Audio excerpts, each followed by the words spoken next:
What type of person shouldn't go out on their own, branch out, and do this type of effort? If you like reliability and consistency and you like doing the same thing every day, clocking in and checking out, starting your own consultancy, you want to be challenged. You want to learn things that you've never been challenged to learn before. But if you're someone who kind of likes to be a little bit more like safe and consistent, then it's probably not for you. And that's okay too. How do you go out and land that first customer? A lot of it is any relationships that you have, any folks that you've worked with over the years and, that are familiar with your work and trust that you can do a good job, that you're responsive, that you can provide good value. Those are the first folks to go to because, that takes time to build those relationships and that trust. If you really focus on providing stellar performance and building relationships and being responsive, just going above and beyond, then you will have repeat customers. They will come back to you. They will refer you. How did you start to look at putting boundaries on yourself? I think a lot of those boundaries came with establishing SOPs because the SOP kind of put a boundary on this is our process. This is what works. This is what we've refined and gone back and tweaked and everything. But when you focus on, one problem, one client, and if you do it again and again and again, you get really good at it.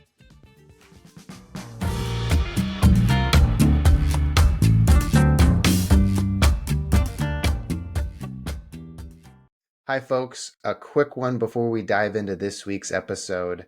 Our book, The Critical Path Career, How to Advance in Construction Planning and Scheduling, is out now, and you can order it on Amazon.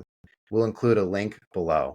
This is a great way to show support for the Beyond Deadlines podcast, and Greg and I have worked extremely hard taking everything we know in our 30 years of experience, plus everything we've picked up from shooting this podcast, and we've tried to pack it into an information-dense book that you can use right away. In the book, we have specific strategies on how to get a raise, how to get a promotion, and find a new job.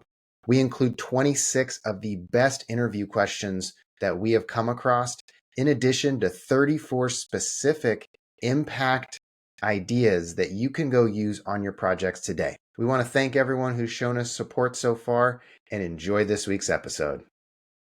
Welcome to the Beyond Deadlines podcast, where we tackle challenges that planning and schedule leaders come across on a day-to-day basis. My name is Micah Piippo, and I'm a planning and scheduling manager for Intel. Hi, I'm Diane Bragoni, and I have a small business called CPM Schedule Solutions, and we specialize primarily in schedule analysis, reviews, oversight, primarily for military projects in the U.S. Today, Diane's on the hot seat, and we are talking about launching your own scheduling consultancy.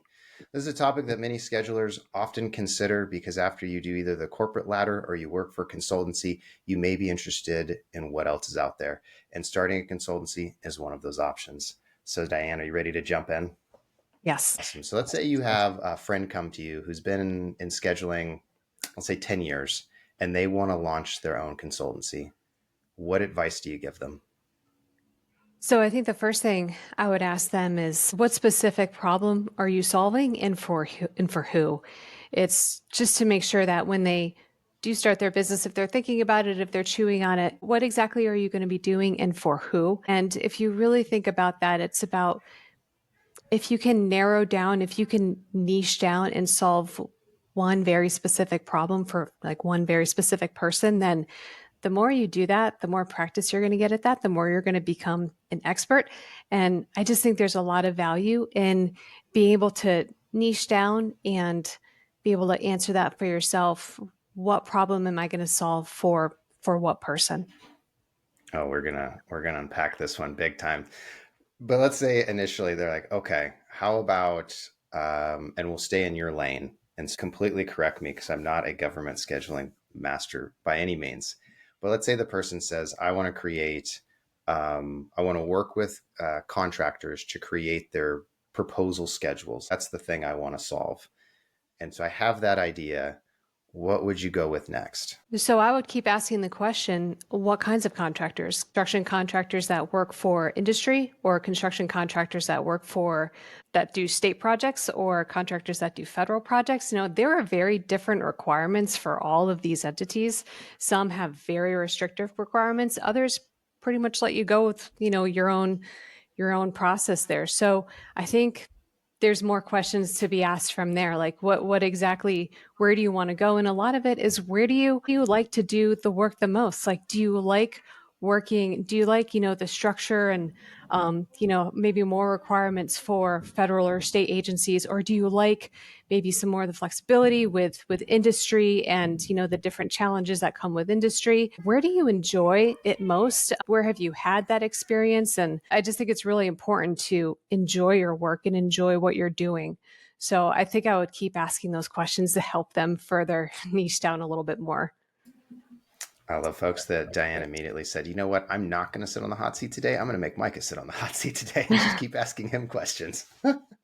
Okay, well, let's, we could probably keep going down, this rabbit hole, but let's say they did find that. And let's say, it was like, federal contractors, and they kind of narrowed it down. They found their couple companies and they found what they like to do. And I love that you brought that up as well, too. It's like, what do you enjoy doing? Because once you transition out of kind of the day to day, you have a abundance of choice, and like, why would you choose something that you don't want to do? Because you're probably going to end up Right. hating it after a while. But let's say they came there and they got to that point and they're kind of ready to maybe shove off or not. What would you advise next? So once they're at that point, once they've decided what their problem, what they're solving and who they're solving it for, then I would say just go for it. Do the best that you can with the work that you have. I think performance speaks very, very loudly. I think if you have great performance and if you're friendly and if you're willing to share a little bit of your story, and if you just go out of your way to be nice to people and build relationships, like, you don't have to worry about marketing. You don't have to worry about attending a whole bunch of conferences all over the place. Like, if you just really focus on providing stellar performance and building relationships and being responsive, just going above and beyond, then you will have repeat customers. They will come back to you, they will refer you.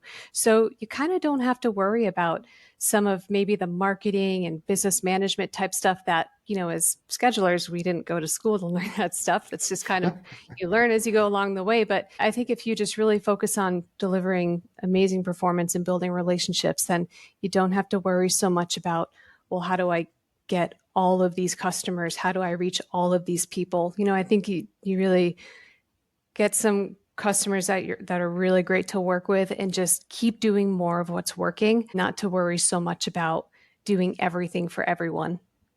Yeah. Well, so let's take it, since you've niched down, you probably have an idea of who that customer base is. And let's get super tactical, because I think a lot of times people, like you brought up, they're like, I got to get a marketing plan together and create presentations. And how do you go out and land that first customer? What are those? Because that's kind of, you get that first dollar. Now you're a consultant. How do you get that first dollar?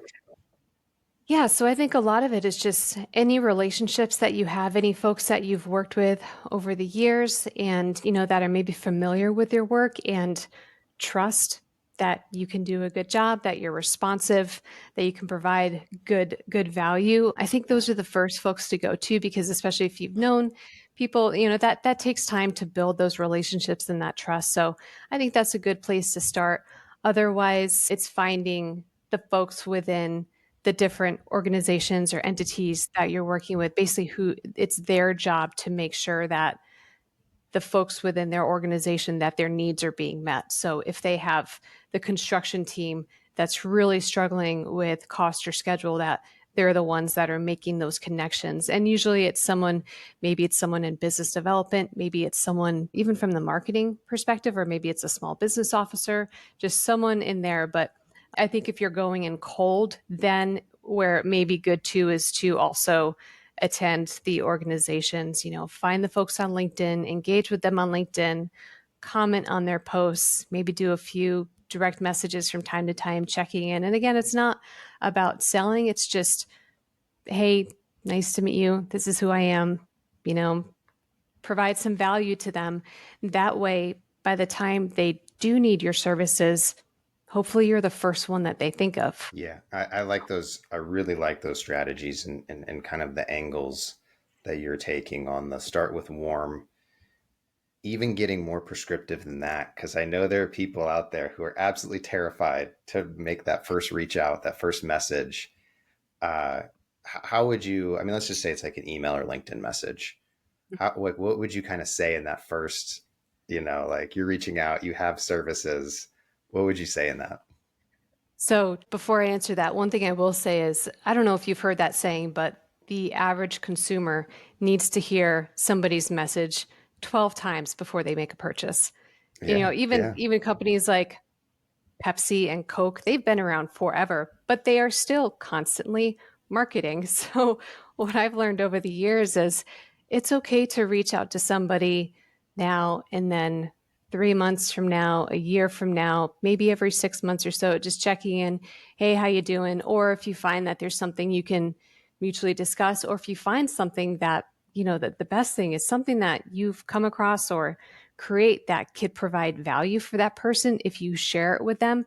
That way you have a meaningful reason to connect and you're providing them value. And I think the most important thing is just not expecting anything in return right away. Just creating some kind of relationship. And then I think also if you're willing to share a little bit of your story and share a little bit about what you do, I think people getting to know other people as people also helps too, because I think we've got, there's so many businesses that you log onto the webpage and you just, this is our business, this is what we do, but you kind of don't always see the people behind it. So it's nice to just share a little bit about who you are, what you do. I think from a humanity perspective as well, it just helps to get through that, the no like trust factor. Yeah. Yeah, I think that's perfect. And on the reaching out, you kind of also increase serendipity. I've had times where I'm working, as looking at Google, and there's a consultant that like reached out to me a couple times, like, no, not the right time, no, the right time. And just for whatever reason, Wednesday at 2 p.m., I was thinking about this thing that I needed help with, and boom, like, hey, Micah, we have Right. this updated report or this updated thing. I'm like, weird, come on in, let's now like engage in a conversation. So yeah, that's great advice to like keep going and keep pursuing. So let's say you have a couple landed your first consultancy and you're kind of starting to look around and thinking about where's this going? Like I've got my first customer, I'm making some cash flow, maybe first customer or two. How do you start kind of Mhm. directing your ship? Because I feel like there's like a zillion different ways you can go. Like I can just start dumping money in marketing. I can try and get a zillion customers. I can kind of stay small. I can hire people. How are you thinking about that strategically as you start to build your business? So, what I've done over, and I can only speak from my personal experience because I also have zero formal business training. The way I went about it was very slow and very deliberately. I always wanted to make sure um, that if we had new work come in, that we were resourced to be able to fulfill that work and do the job well. And I never wanted to get too much so that we couldn't execute it smoothly because then that's just going to turn around and bite you later on.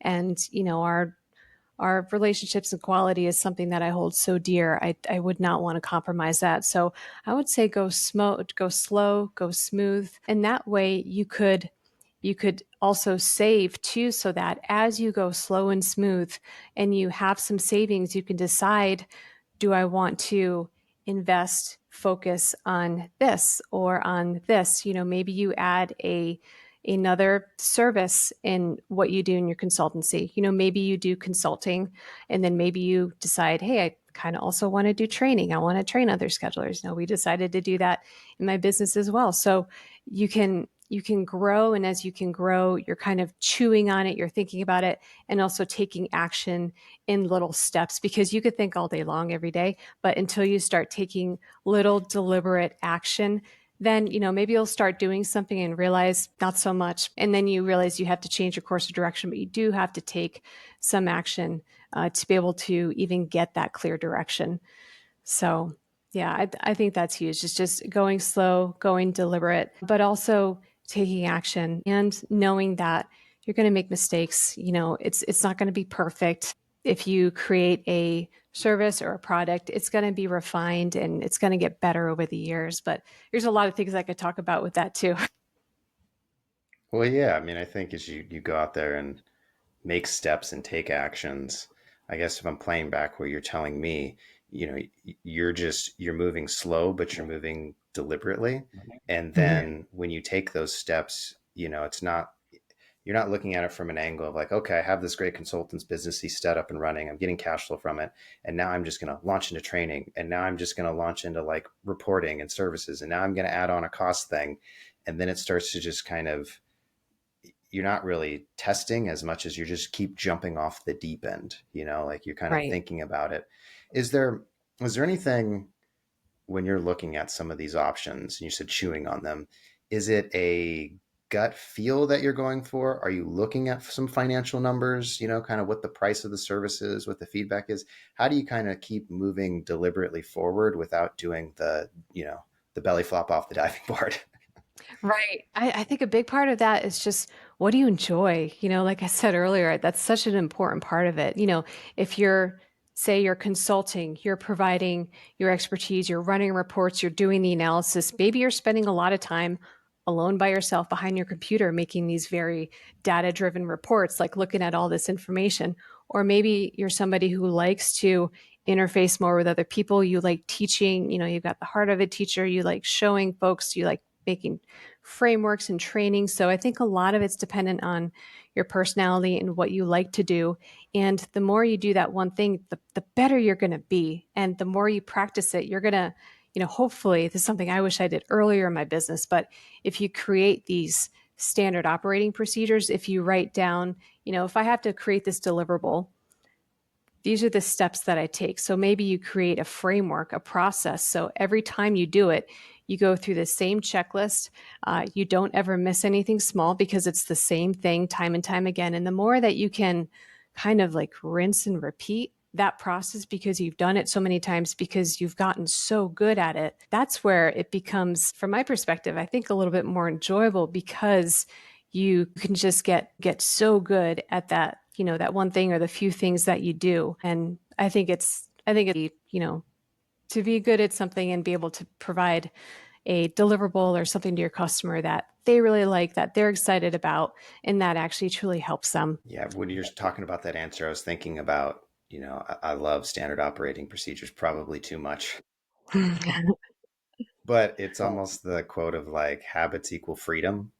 And Yes. by creating some of those standard operating procedures, and I think to me, my brain goes to even on your business, I'll call it business operations side. So having kind of that standard, this is how I put a proposal together for a client. This is how I set up my invoicing for a client, because those are the types of things that necessarily aren't money makers, I'll call them. Like you're not Mhm. doing business development and you're also not doing work that's getting you paid. It's all that kind of other overhead stuff. And so the more you Right. can kind of compress that stuff down and get more efficient with it, you're not constantly, oh, what's my tax identification number? And, where's Mhm. this or that? You just have that really tightly processed. Going down that kind of lane of standard operating procedures, if you look to grow your consultancy, having those would obviously help you bring on other people.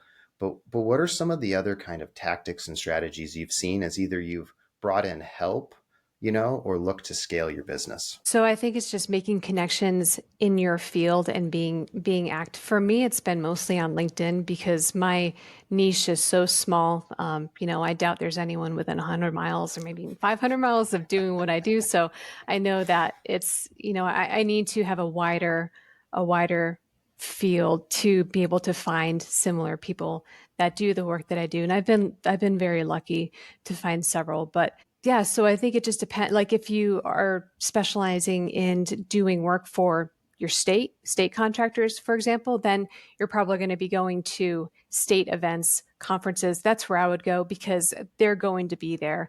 And that's where you can meet folks and start engaging and fostering those relationships. So it just depends on what you're doing and for who, based on how big of a reach you need to have. If it's more of a virtual online type presence, or if you can go and see those folks in person at in-person events. Yeah, that makes a lot of sense. So I guess when you would think about it, and I guess, you know, my assumption is probably it depends on what you're doing. Would you look to bring in someone who is more senior and hands off, or would you look to bring in someone more junior that needs training? And I know that's a bit of an unfair question because there's not a lot of background to it. But when you start thinking about bringing in, either employees or subcontractors, where's your brain at on that?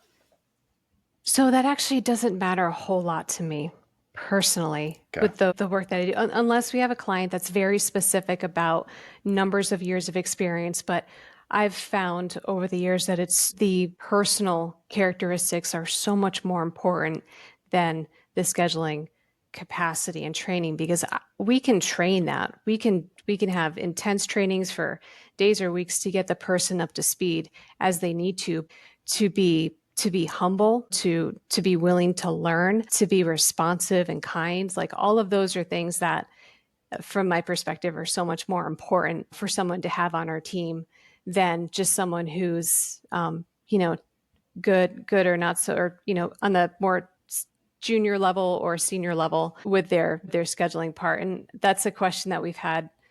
Well, it's been some back and forth on LinkedIn. I one time wrote a post about, would you rather hire a scheduler who has field experience Yeah. versus somebody who has scheduling experience? And there's a lot of different opinions, but I think what it comes down to, the way that I feel is I think the scheduling portion for the most part can be trained, but on-site experience, that's irreplaceable. And then also just personality wise, that's also irreplaceable. So I think those two are so much higher than just the scheduling expertise because you can train that.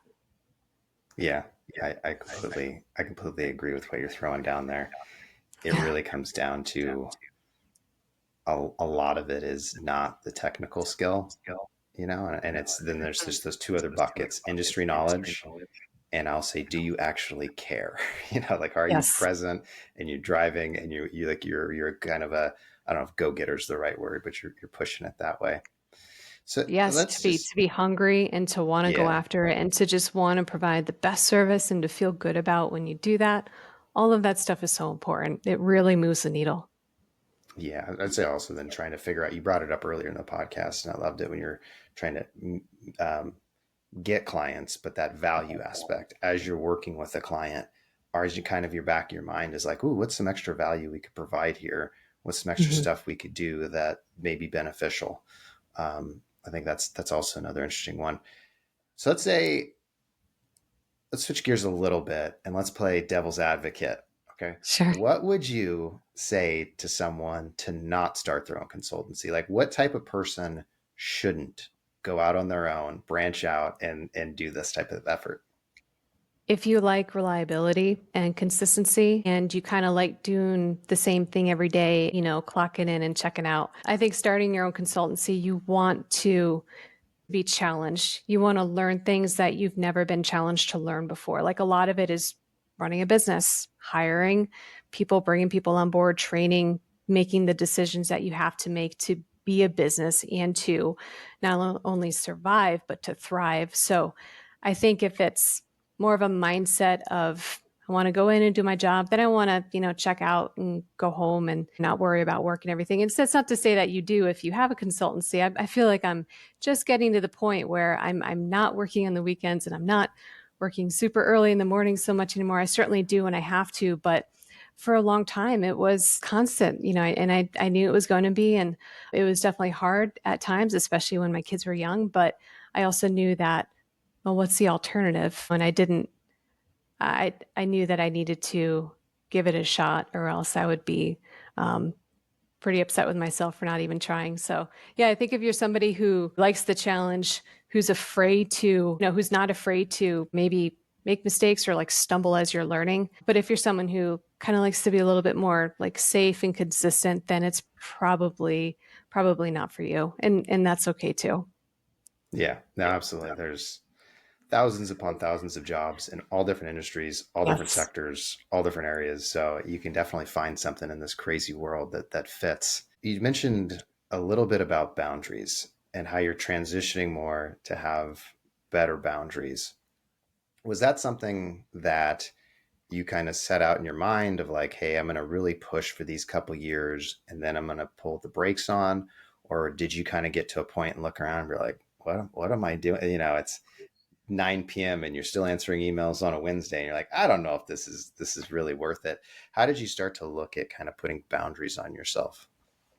So I think a lot of those boundaries came with establishing SOPs because the SOP kind of put a boundary on this is our process, this is what works, this is what we've refined and gone back and tweaked and everything. But and it goes back to what I was saying before that when you focus on one problem, one client. And if you do it again and again and again, you get really good at it. So not only can you do a little bit more in a little bit less amount of time, but your quality also will shoot through the roof. So I think a lot of it just has to do with having those SOPs, having those processes that you can go through again. And even from a business management perspective, invoicing, if you do social media stuff, if you do outreach to prospective clients, are you doing it on a quarterly basis? If I've been doing this for enough years now that everything is seasonal. So I'm not reinventing the wheel every time. Every month we've got the same process, every quarter, every 6 months. It's running, it's running now. It's like I'm at the point now where I know what I need to do. So I just go out and execute and I don't have to spend as much time strategically thinking and planning. I still do to some extent, but right now it's just something that's running and I'm very grateful it's at that point. Still ways to go, It's but Yeah, absolutely wild and crazy. A scheduler has built a schedule, folks, to run the business.